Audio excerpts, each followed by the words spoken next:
Sino nakaisip ng gulong ito?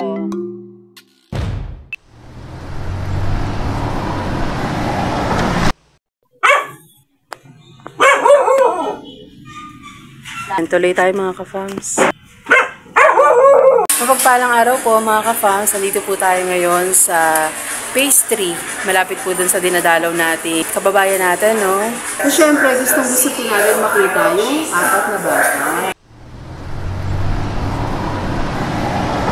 Nasa bahay kasi last November, emergency, sinugod namin niya dahil sa diabetes. Then, wala pang 24 hours, binawian ng buhay siya. Wala rin kami nun yung biglaan. Napilita kami sa yung motor niya na number 1 na pinagkukuhanan namin yung siya po ay rider. Grab, nag-test ng Grab, lalo mo Shopee, yun yung last.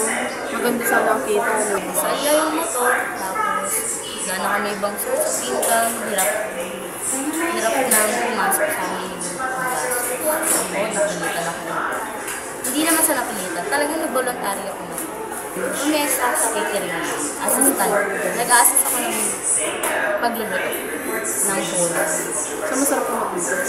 Hindi ko masasabi. Siyempre, nag-a-assist ka, natututo ka doon. Opo, ma'am. Nakakakuha naman ng mga technique doon. Matagal ka na po?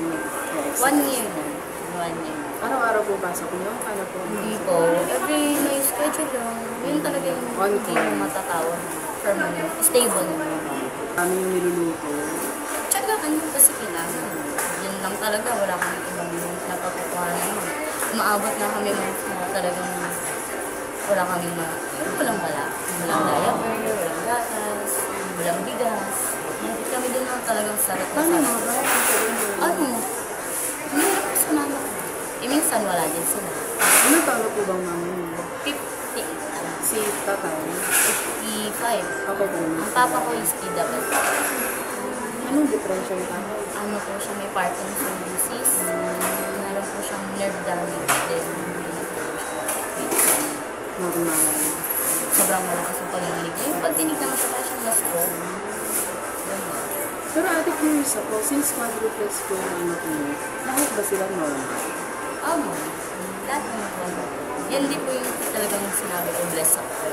Kasi lumabas man sila ng premature, kuwan-kuwa naman yung nagpaanak sa kaso siya, pinipilit ng bunyahe, makabalik-balik sa akin. Dalawa na sila ng mama ko yung naasahan, then siya tagalakad ng mga kailangan. Ito lang. Ang maganda dun ate, alam mo na-depress ka, para alam mo kung paano siya harapin. Nilulog ko na lang sa Feed pa sa pinabagay, alam mo ba, umabot ako sa kwento. Kahit nag-iiyakan sila sa harap ko lang. Tapos, gusto ko lang pagkakulay ng ano ko, para tinatawag sa asawa ko, patahanin mo. Sabi ko, kasi pag may asawa ko, hindi naman kami nangyurak na napak na ito. Hindi kami namanit, hindi kami namusto. Pero kami kaya pinagpala sa akin.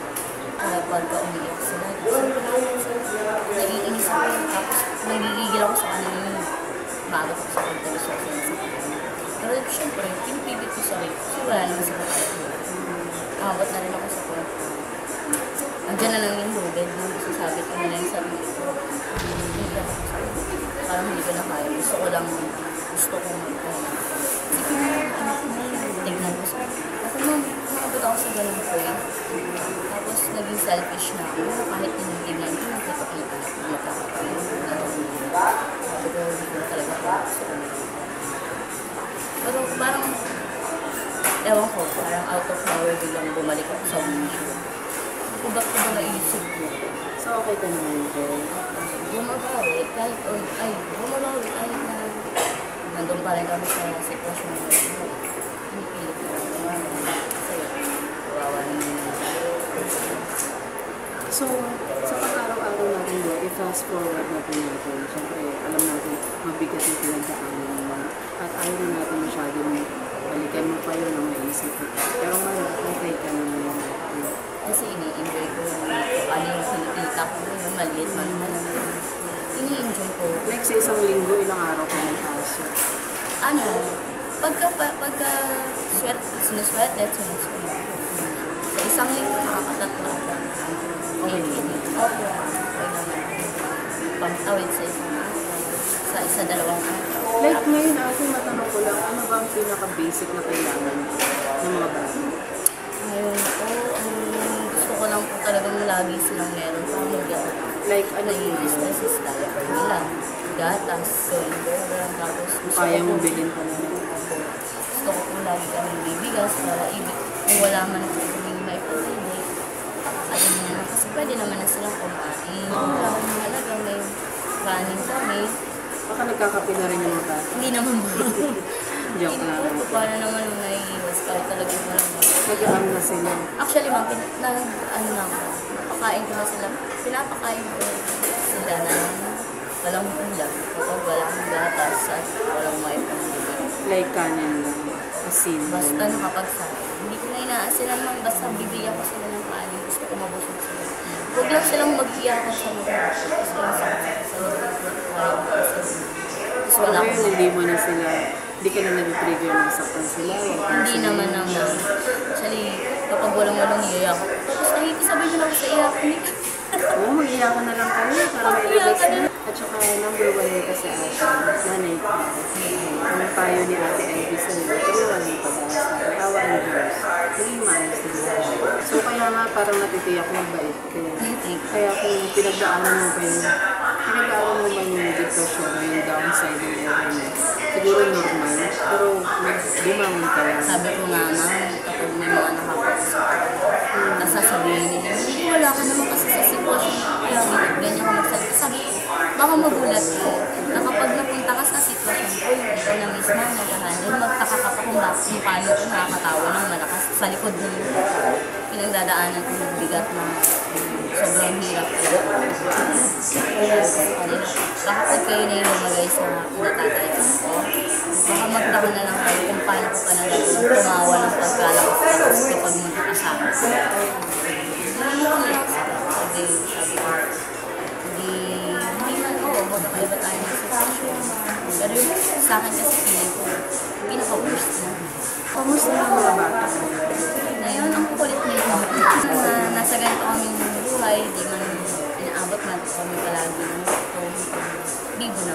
Yung mama, madalas kami nag-uwi, madalas kami nag-uwi. Minsan ang pagulang wala kami.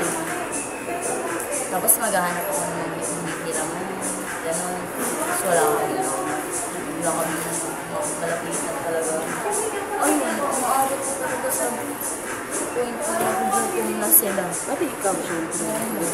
Lahat kami. Nahanap din siya ng lahat. Kaso kasi, kung ni-discount na naman. Kaya lang kasi hindi pa lagi niya. Hindi talaga siya wala. Ay, lilipas ang ilang araw, dumating sa point na wala kang pamilya. Oh ma'am, talagang dumating na po sa natulog kami mag-asawa nung walang laman ng sala. Pero yung mga bata, pinilit namin makadelit kahit konti. Magkaroon lang ng laman. Kasi sabi ko nga kung tayo matatanda, nagre-reklamo tayo sa ating laman. Pero kaya natin. Yung mga bata, hindi iiyak. Talagang iniiyak at iiyak. Sana bukas, hindi man okay na okay talaga, pero sana para sa mga magkaroon ako ng maestra halabada ko tuwa na. Siyempre may uwi ako sa bahay. Number 1 priority. Siyempre parehas na kami wala na sa maayos sa pag-iisip kasi bukod sa walang laman yung siya namin, wala kaming malapitan. Siyempre, naghahalo-halo ng emosyon. Hindi na nga, minsan nabibilib na nga lang din ako sa sarili ko. Ano ko kaya nagagawa yun? Mag-survive sa isang araw na 4 ay 7 bata. Tulad kayo na nang halip na kayo. Ano kami mo? Hindi nyo na. Wala kaming ulam mo. Nangingi na. Hindi kami nanghingi. Binigyan kami ng tita ko. Yun, ang ulam. Tulad yan, mamayang gabi. Yan, yung mamayang gabi ang iisip. Meron na ba? May bigas na kayo ngayon. Bigas naman ma. Pinipilit kung huwag kami mo. Kasi ang sakot-sakot sa nilip. Alam mo talagang Tsaka anong parang naisip mo po ito na ngayon, sa may sanaing kami. Kasi lagi kong sinisiksik sa isip ko. Basta may kanin. Magtiis ng walang ulam mo, sige, okay. Basta magkaroon ng laman. Basta may kanin. Basta may kanin ka. Tapos makadede lang. Hindi sila matulog ng walang layak. Kasi kawawa naman yung hita. So far, lagi naman. Hindi naman nawawala. Nawawala talaga. So, hirap din sa'yo maglaban. Kaya minsan ang Napapalo ginagawa, mo sila? hindi naman yung bakit ko papalog. Ang ano na lang, ma'am, sige tulog na. Basta tulog din. Ang ginagawa ko, hindi ko sila nilalagyan ng karton. Sa karton ko sila pinapat. Di ba malumig sa sarili? Hindi ko alam. Ulit-ulit naman po na. Ikot-ikot na kami sa isang sitwasyon. Pero, sana makabawi ako sa'yo, ma'am. Bago man tayo, huwag naman po sana. Gusto ko makabawi. Para kay Okra, sige mag-away lang tayo kasi normal na nang normal na yun sa atin. Pero sana wala sumakan. Kasi tulad nga ng sabi mo, ikaw yun. Ikaw at ako lang magkakaroon sa laban ka. Dadaanan. Sana, lagi mag-usap at mag-kaibigan. Sa mga asawa kasi, lagi lang dapat understanding ang Oo. bawat isa. Yun talaga yung number one namin ginagawa. Mag-usap ko siya lagi. Siyempre, lagi na sinasabi, huwag na matutulog ng tinatawag. Pero, sa totoo lang, hindi naman nangyayari yun. Pero ang nasasabi ko lang, intindihin mo at support mo ng asawa mo. Sa lahat. Kaming dalawa lang ang magkakaroon sa laban ng buhay na. Asa pa. Mga ka-fans, ang dami nating napulot mula sa kwento po ni Ate Hana tungkol sa kanyang mga anak, pamilya at buhay may asawa. Nadudurog po ang puso ko at marami pa po kayong aabangan tungkol sa quadruplex dahil yun po talaga yung excited ako makita kasi until now, hindi ko pa sila nakikita. Okay? Pupunta na po kami sa quadruplex, samahan niyo po kami mga ka-fans.